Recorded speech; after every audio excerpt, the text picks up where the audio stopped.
श्री शिवाय नमस्तुभ्यं। श्री शिवाय नमस्तुभ्यं। सोमवार के दिन भगवान शंकर को अगर जल चढ़ाया जाता है तो हमारे घर में शीतलता का अनुभव होता है, शांति मिलती है। गणेश जी महाराज की चढ़ी हुई केवल एक दुर्बा, और उस दुर्बा को दरवाजे की देहली पर छुलाकर उस दुर्बा को अपनी अलमारी में, अपनी तिजोरी में उसी दिन रख दो जिस दिन लेकर आयो महाराज। कभी जिंदगी में लक्ष्मी की कमी नहीं आ सकती। गणेश जी महाराज कहां चढ़ाते हैं दुर्बा? गणेश जी का जो दांत टूटा है उस दांत की ओर गणेश जी को दुर्बा समर्पित करी जाती है। गणेश जी की प्रियता है दुर्बा। क्या प्रियता है? दुर्बा। कितनी दुर्बा गणेश जी को समर्पित करी जाती है? मात्र 5। कितनी? आज के जमाने में लोग गट्ठा बनाकर चढ़ा दें, वो अपनी जगह पर है। 5 दुर्बा पंचम इंद्रियों को वश में करने के लिए और भगवान के 5 जो स्वरूप हैं उनको अपने भीतर उतारने के लिए 5 दुर्बा। और दुर्बा में भी 3 गांठ। जब दुर्बा समर्पित करी जाती है तो उसमें नीचे दुर्बा की डंडी पर गांठ रहती है। 3 छोटी छोटी गांठें होना चाहिए। कितनी गांठ? 3, जो भगवान को समर्पित करी जाती है। हो गया ना, शरीर में कष्ट आ गया, तकलीफ आ गई शरीर के अंदर, रोग आ गया शरीर के अंदर, कष्ट आ गया, कोई बड़ी बीमारी भी दिख रही है कि शरीर के अंदर आ गई, थोड़ा दिन दुर्बा को लाइए। क्या लाओगे? जम के बोलो जरा। दुर्बा। दुर्बा देखिए सब लोगों ने, दुर्बा। दुर्बा के नीचे का जो भाग होता है, जब आप दुर्बा तोड़ेंगे तो ऊपर हरा हरापन रहेगा, नीचे थोड़ा थोड़ा हल्का हल्का सा पीलापन रहेगा, सफेदपन रहेगा, रहता है उसमें। दुर्बा को तोड़ते हैं तो जब दुर्बा आप लेकर जाएं, देवादिदेव महादेव की अशोक सुंदरी वाली जो जगह है, उस अशोक सुंदरी वाली जगह पर 7 दुर्बा का बल आप अशोक सुंदरी वाली जगह पर किसी भी सोमवार को समर्पित करें और उस दुर्बा को उठा कर लिया।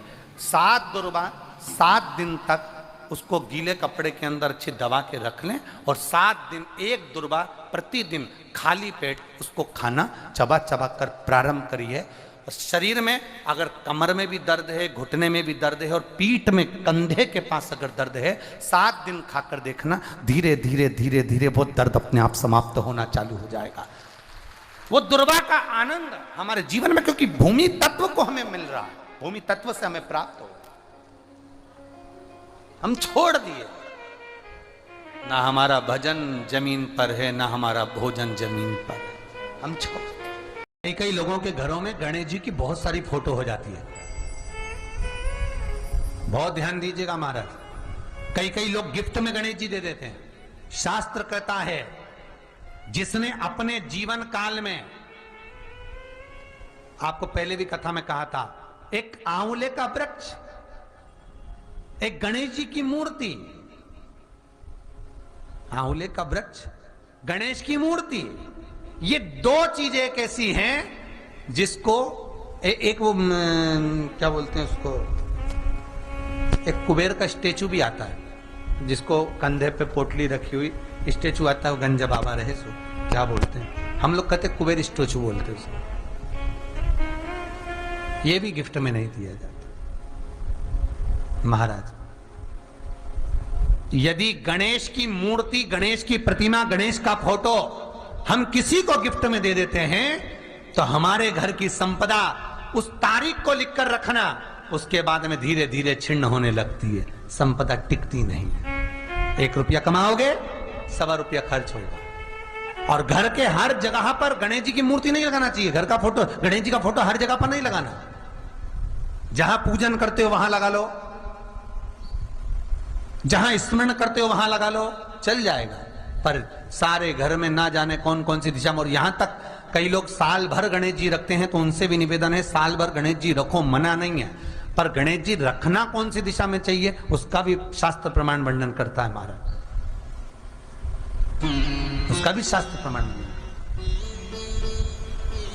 में पहले भी वर्णन किया, आज फिर आपको। ये शिवलिंग है, समझ लेना बहुत अच्छे से, जो आपको करना है रिद्धि सिद्धि पाने के लिए, संपदा को बढ़ाने के लिए। ये शिवलिंग है। ठीक है, ये गोल जलाधारी है, ये चरण से जल नीचे गिरता है। शंकर जी का पूरा परिवार शिवलिंग के आसपास में है। शंकर जी की 5 लड़कियां जो ऊपर से जल नीचे गिरा रही हैं, जया, विषहरा, शामरीबारी, दोतली और देव, ये शंकर जी की 5 लड़कियां जिनका नाम लेकर सोने से रात्रि में नींद अच्छी आती है। एक एक बूंद जो ऊपर से गिरा रही हैं, ये शिव की 5 बेटी। जहां से जल नीचे गिरता है, शिवलिंग का जो जल नीचे जाता है, उसके राइट भाग में गणेश जी का स्थान, लेफ्ट भाग में कार्तिकेय का स्थान, बीच में शंकर जी की सबसे छोटी लड़की अशोक सुंदरी का स्थान। शिव महापुराण की कथा कहती है और गणेश चरित्र अपन श्रवण कर रहे हैं, और कल से चतुर्थी लग रही है।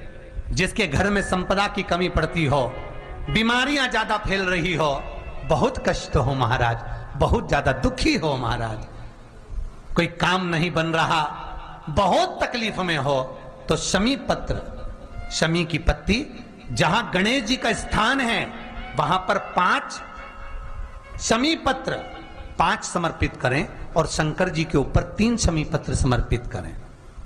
बहुत ध्यान देना, 5 शमी पत्र जहां गणेश जी का स्थान है शिवलिंग में, वहां समर्पित करें। 3 शमी पत्र शिवलिंग के ऊपर समर्पित करें। 1 शमी पत्र शंकर जी की चौखट पर लेफ्ट भाग में, जाते समय आपका उल्टा हाथ, जब मंदिर से निकलो तो उल्टे हाथ पर लेफ्ट भाग में शंकर जी की चौखट पर समर्पित करें 1 शमी पत्र। और महाराज घी का दिया जहां लेफ्ट भाग में आपने शमी पत्र रखा है, मंदिर में ना दिया लगाकर बाहर की ओर जहां शमी पत्र रखा है, उसके ठीक साइड में एक घी का दिया लगा दीजिए।